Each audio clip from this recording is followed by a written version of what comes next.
sounds like I have at least one question. Sorry, camera. What happened? The dime moved the copy. Dude! It's valuable. It's like worth 10 worthless pennies. Is there any, I know, yes? Are you ready? I'm ready. Okay, either way, go ahead. Oh, 5-4, number 25. Do we just pick any, like, any values? This is so nifty. Are you ready? All right. I know you guys are not going to find it as nifty as I do, but I'll deal with it. If I wanted to do, I'll do it slightly. If I wanted to do 48 times 62. And you're all like, well, I just whip out the handy-dandy calculator. Well, no, here's what you could do. This is so nifty. All right? This is what they want you to do on this problem. I don't care if you think it's nifty or not. This is what you do. 48 is close to what really nice number? 50. So it's 50 minus 2, right? Yeah. And 62 is close to what really nice number? 60 plus 2, right? So you get 300 plus 100 minus 120 minus 4. And that's easy. So you converted a hard multiplication problem into an easy add-subtract problem. So this is how I do these in my head. When they're kind of close to a nice number, this is what you do. Does that make sense, guys? So the numbers they give you in that problem specifically were 90 and 110, so they're both close to 100, so you can, yeah. So it's even better. So this is close to 50, but if it's close to like 100, that's even rounder in a way. So yeah, make them both based off of 100 and do it just like this. So here you get 400 minus 120 minus 4, so it'd be 280 minus 4, so it's 276. So if you do 48 times 62, you can verify that you get 276. And does it have to be 50 and 2, or can it be another number? It could be 60 minus 12. It could be 40 plus 8, right? I mean, if I do 40 plus 8, because that's 48, and 60 plus 2, then now I get 240 plus 480. Jeff, you're doing that out of order, but plus 80 plus 16. So that would be 720, 800. What did I just say? Why did I get something different? Is it different? 40. What did we do over there? It's because you didn't do the minus, that's why. You have to square it? 40 plus 8, 60 plus 2, 240. Oh, I see what I did. I'm being silly. Over here, I'm being silly. This should be 3,000. Oh well, too bad for me. Wow. I left a 0 off. No big deal. That's 3,000 squared. Yeah, but you should get the same either way you do it. Plus, right? 30, yeah, 3,000. Blah, blah, blah, blah. So it doesn't matter if you subtract, if you add, right? Yes? Hey, back to 25, what happens when they're like just whole, like, even numbers? It's 90 and 110. Can we just multiply? If they're what now? By 0 for number 25 there? So like I said, so 90 times 110, how do you base it off of 100? 90 is 100 minus 10, and 110 is 100 plus 10. And then we don't have to, like, when we end up multiplying the 100 times 100, we don't square it, because in the example they give you, Well, it of has course 20, you do, because 100 times 100 is 100 squared. It's not like, so the question doesn't make sense. That is what 100 squared is. That's 100 times 100. But we don't, do we write it, like we write the answer, or do we write 100 squared? Because in the example they write just the 20 squared minus 2 squared. But they don't. But then they write actually all. do it, right? Oh yeah. It's good. All right, so at some point you actually have to do it, because you want to get to the answer. Okay. I like it. Is that, I mean, so that's basically how you do that. Yeah.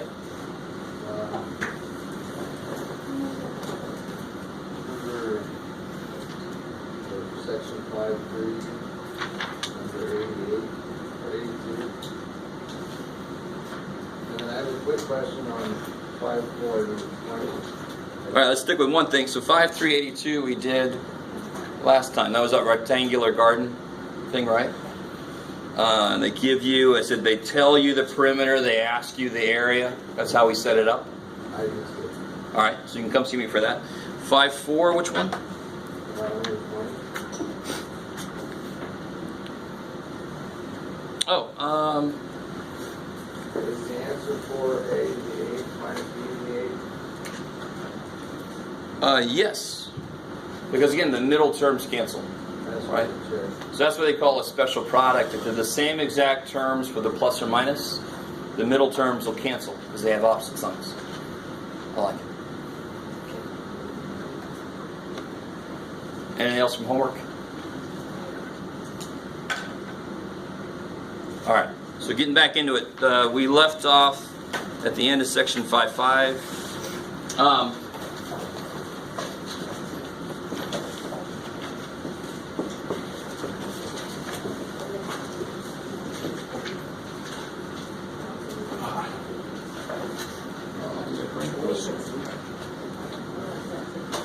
How many of you guys have ever heard of scientific notation besides if I happen to say those words last time?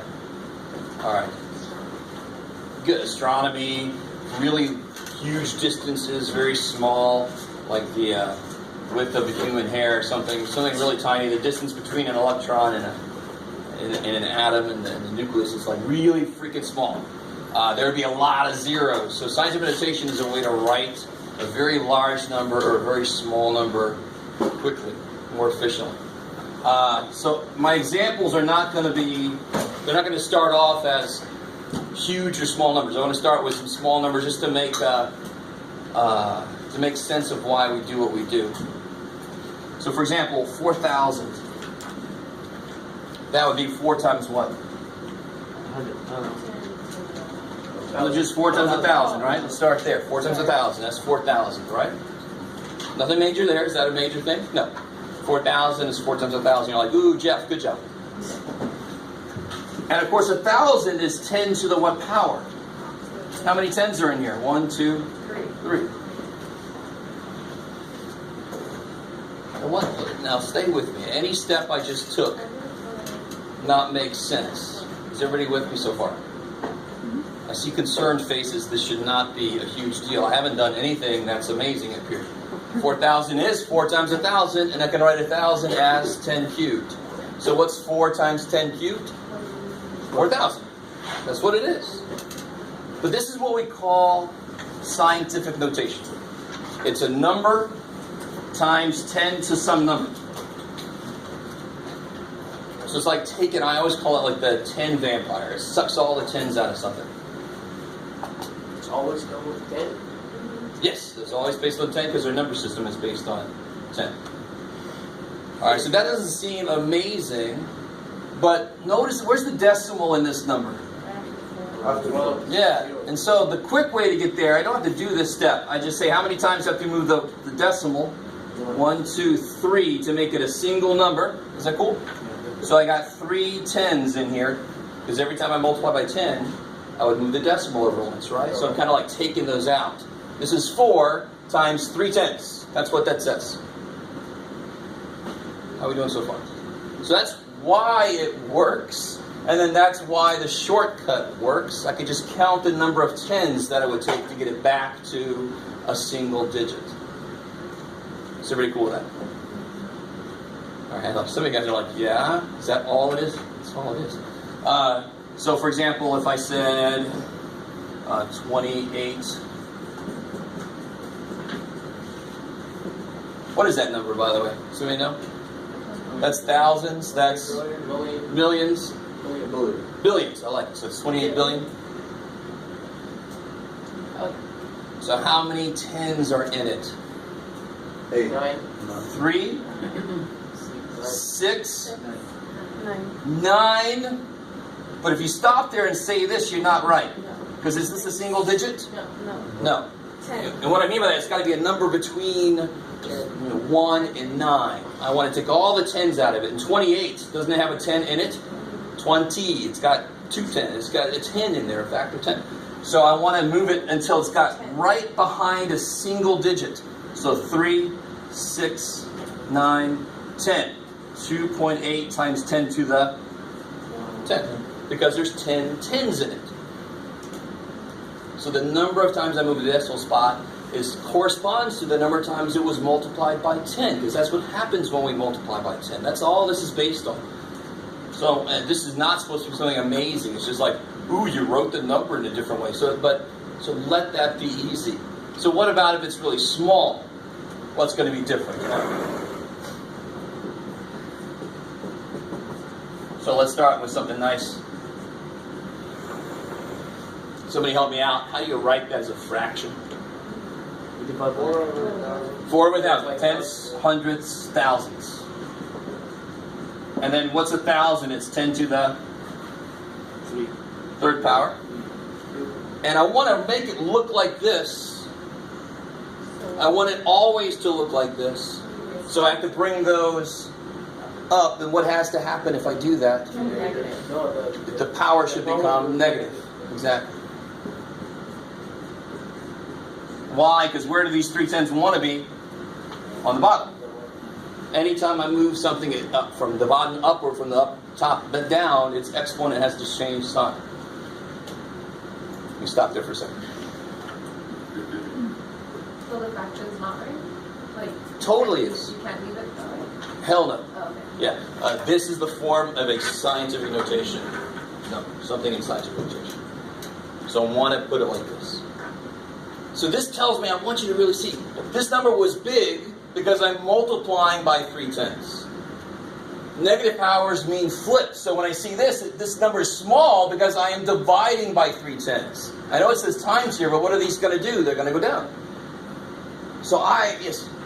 Another way you can do it, you know how over there you moved over the decimal? Yes, all right, here we go. You ready? I love it. You're like, dude, what are you doing all this shit for? I want to show you why this works. Please never do this now, because I could just do like I did there. The thing is, if it starts small, what kind of power does it have to have? Because we looked at this, it's got to have a negative power, that's all. If it starts off less than 1, you're going to put a negative. So how many times do I have to move the decimal so it's behind one number? 1, 2, I don't stop there. 3. So it's 3, but it's negative because it was small. And I always have sucked with left and right. So when I was taught scientific notation, they said, well, if you move it to the left, then you do it. I was like, shit. But it just makes more sense. If the number's small, it's a negative power. If the number's big, bigger than 10, it's a positive power. So we don't have to show you that extra work. Oh, hell no. So again, why am I crazy? Because I show you why things work, right? But like I did here, I said, please don't do this shit, right? But here, why does it work? And then say, don't do this shit. Just go straight to there. So here, you guys do this one. Let's see.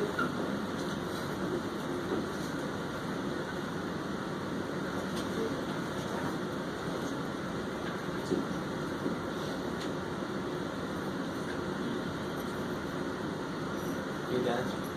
Not yet. Hold on.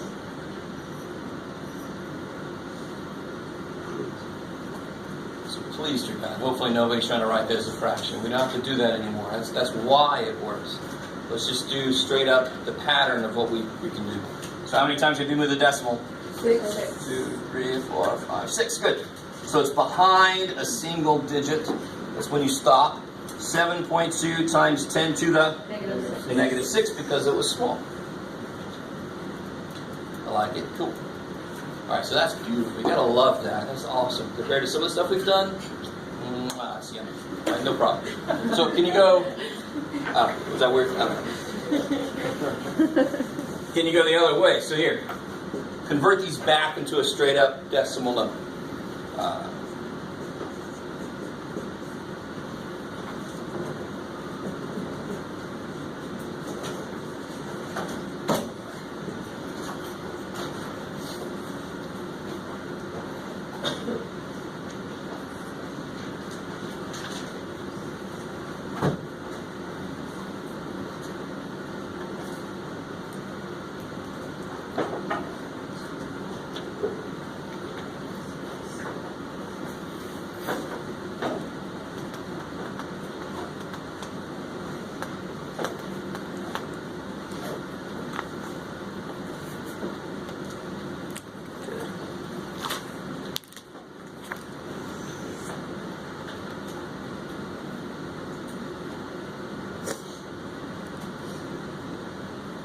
Alright, catch up to you here. Here's the beautiful thing about both of these. How many times do I have to move the decimal? 7 times. How many times do I have to move the decimal just to get it all around the numbers that are there? Twice. 1, 2. So how many more times? So that's how many zeros I put. Right? So get around the numbers, and then the rest of the motions are going to add zeros. Does that make sense? Yeah. If I move one more over, I need a 0. In fact, how many zeros are here for me? Infinite numbers here. I need as many as I would need, right? So it'll be 1, 1, 2. I still got to go 5 more times. 1, 2, 3, 4, 5. Bam. Good. 11,200,000. Anyone know what comes after trillion? You got million, billion, trillion, quadrillion. I like that. It's a nifty. That is one. The next one up is quintillion. And then there's septillion up there and octillion, believe it or not. And then there's some really freaky stuff when you get really freaking huge. Sorry. Is everybody cool with that? Yeah. I love when I take tangents. You're all like, is this going to be on the test? No, I'm just saying stuff. So this is even better. When you're going negative, when you're going back, you're always going to have to move once. Why? Because it's always going to have one digit there, right? So how many zeros are going to be here is one less than this. Yeah, it's beautiful. So you just put 0 points, 1, 2, 3, 4, 5, 4, 9, 8, 7. Because you have to go once and then 5 more. So go back 6 total. And again, it's just a shortcut. If you don't like that, put a whole bunch of zeros and then go bam, and then erase the extra zeros. I mean, I'm just showing you a shortcut. How's that? All right, cool. So let me ask you this. Remind me.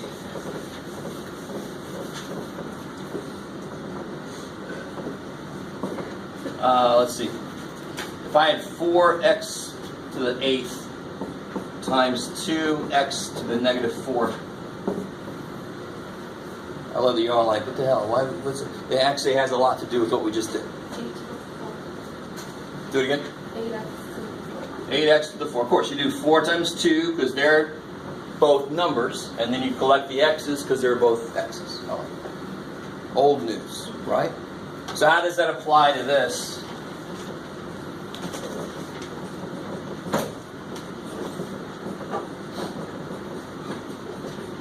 Notice how this is the only time I want to see x meaning multiplication. It's a part of the notation. This is the only place left where x means multiplication. Hopefully nobody's like, what the hell is there an x doing? This is the one place we still use x to mean multiplication. If you're doing it anywhere else, stop now. Right? You're just confusing me and yourself. Is it very cool that? Oh, this is not x? It's not variable x. Oh, okay. It is times. Oh, It's the one place. It's just part of the notation. So they said this is the one place where that means multiplication stuff. I like it. I'm glad I said that because apparently some of you guys are like, I'll go with what you're doing, man. I don't know what the hell. But no, that's times. So exactly how I did this. What can I multiply together? The 4 and the 2 is 8 times 10 to the 4th. Don't make a big deal out of that. Nothing different between these two. Here it's not an unknown, but it's just a like base. They both have a base of 10. So what do I do with their powers? Add them. Not a big deal. Okay, we'll see if you agree with me. And then do we simplify or do we... No, is that okay? Is that in scientific notation? Okay, Yes. I like it. Sorry. So because you said that, I'll show you one more thing that happens in the homework. Sorry, go ahead. Simple? I don't like Go ahead, man. All right. So what have I had?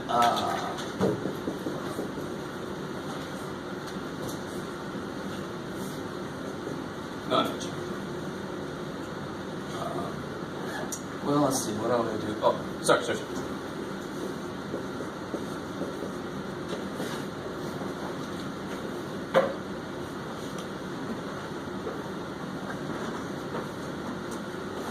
So there's no fractions in scientific notation, right? So what is 2 divided by 4? Decimal. 0.5. I like it. So 2 divided by 4 is 0.5. Now, what do you do with the powers here? Subtract. Yeah, so another way to think of it is these 6 tens are going to do what? Cancel out. They're going to come up. In fact, you can really always push them up because the answer is supposed to have all the tens on the top. So I pretty much always take them up. So you can either go 12 minus negative 6, right? Because what do you do when you divide? You subtract powers. But what's 12 minus negative 6? It's 12 plus 6. That's why it makes another sense that I just bring them up and then there's no negatives to drive me crazy. So how many tens do I end up with? 18. Either way you look at it. Now, is that in the correct notation? What's wrong with it? It's not between 1 and Yeah, this is not this is 0. It's supposed to be between 1 and 9. The decimal's in the wrong place. Well, shit. Because 5 is 10 to 17. Maybe. Well, how'd you get that?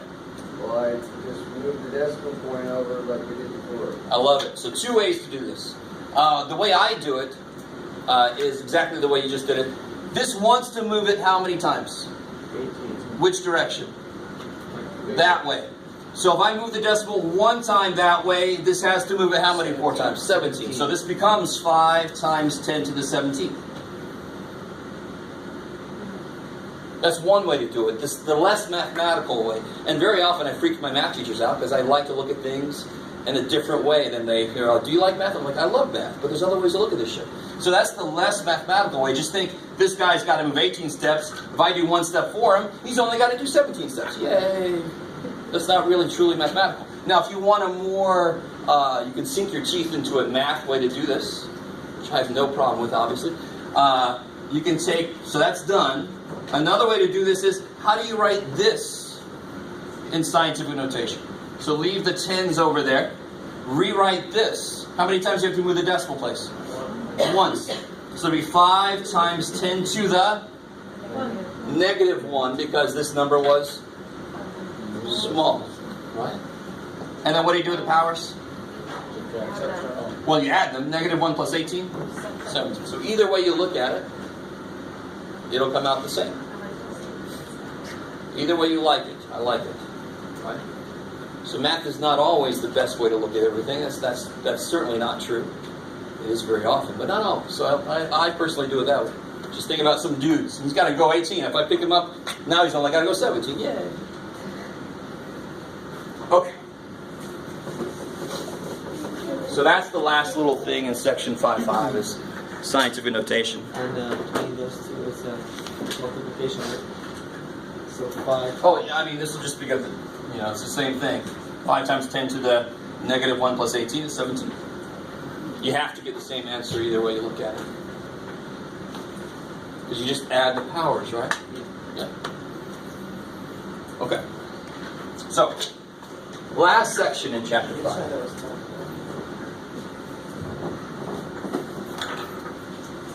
I kind of beat myself up because I didn't bring any liquid for myself, but too bad, Jeff. The last section of 5 makes sense because we've talked about adding, subtracting. We've talked about multiplication of polynomials. Now we're going to talk about division of polynomials. All right, why does it get its own section? Because division is almost always harder than almost anything else. Right? So the simplest way is when I'm dividing by a monomial. Oh shit. When I use the technical term for something, it always makes it sound worse than it is. That just means dividing by something with one term. So let me see if you guys get this. So if I had 4x squared plus 8x minus 6 divided by 2x. I like it. Break it up. Kick ass. Because what's being divided by 2x? All of it. So then you rewrite it to do exactly that. Each of these is being divided by 2x. So you break it up.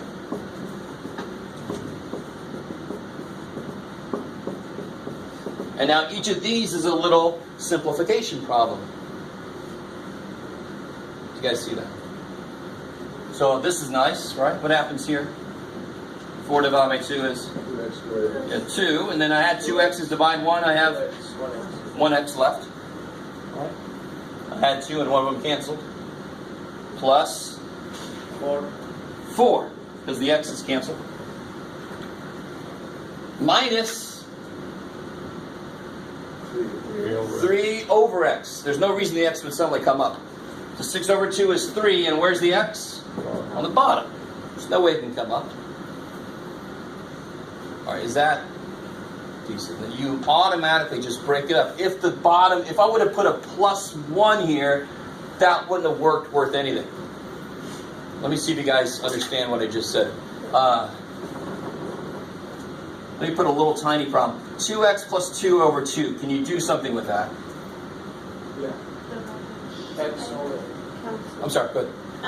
Why do you brought the x down on the first one and then you canceled it out on the other one? How many x's cancel? Yeah, 2. Yeah, I had to begin with, so then I had one left. Here I had 1 and oh shit, it went away. I like it. So when the powers are the same, nothing's left. There's no survivors. But you can't combine the 3 over x with the 2x? Oh, are these like terms? I guess not. Yeah, it's like asking you, is there a difference between 1/5 and 5? Okay. Yes. So many x's and so many over x's. Totally different. But, on the heels of that, what's 7 over x plus 3 over x? 10. Yeah, because those are like terms. I have 7 over x's plus 3 over x's is 10 over x's. I like it. Cool. Maybe. Alright, let me take that. Let me do one of those. I'm sorry. Let me make this a 3, just to make this more my point that I'm trying to make. So what could you do with this?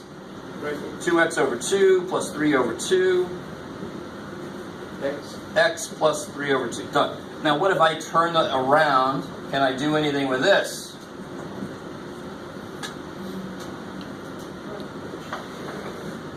The most common mistake I get is students, and this is a mistake. In fact, everybody just hold your pencil like that for me. Just take it off your paper. Do not even write what I'm about to write. Do not even, not equal to. How can I make more of a point that is so desperately not the same thing? Is everybody with me? Don't even write that down. Don't even hazard the chance that you might look at it and go, oh, yeah, that's how you do it. This is crap. This is crap. Nobody in here is being divided by 2x. Nowhere is anything being divided by 2x. I have a 2 being divided by 2x plus 3. Whatever the hell 2x plus 3 is. Right? I really want you to understand. Because I can't take, for example, if I could do that, then I could do something with this. Can I do shit with that? No. So even though I can write this as 3 over 3 plus 5. I can't, just because I do that, I can't suddenly magically go, oh, I can do something with it. No. Do you see, that doesn't make any sense. Please tell me that doesn't make any sense. So I can't do it here either. So it's only, that's why I said this. You can only do this when you're dividing by one term, because then it would break up underneath everything and you can reduce. If it's more than one term, shit. So where do you get that? It's really easy to make this mistake, though, because it feels like you're doing the same thing, but no. So here, you guys try this one.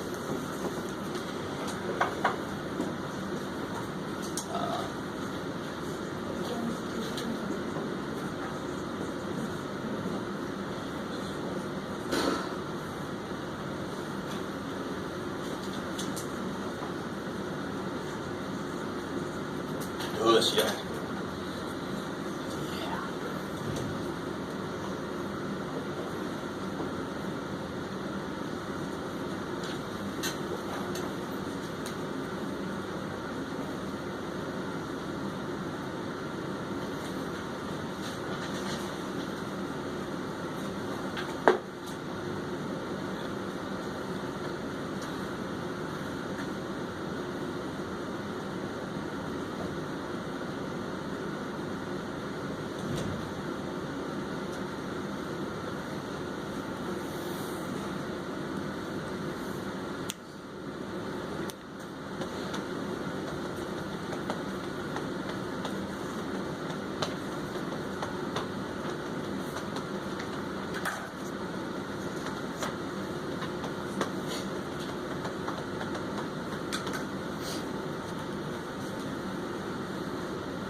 Let me catch up to some of you guys. So first step is nothing, no real work. You just rewrite this.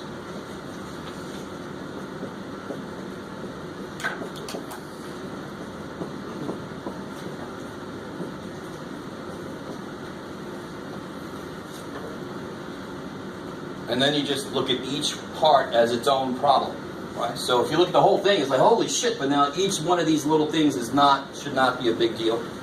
What happens here, good, so you got 3 on the bottom. A. Yeah, 1A cancels, 1 is left up top. Now be careful. How many B's cancel? 1 B cancels, how many are left? Where? Bottom. Stop there. Because again, what's 1 minus 2? Negative 1.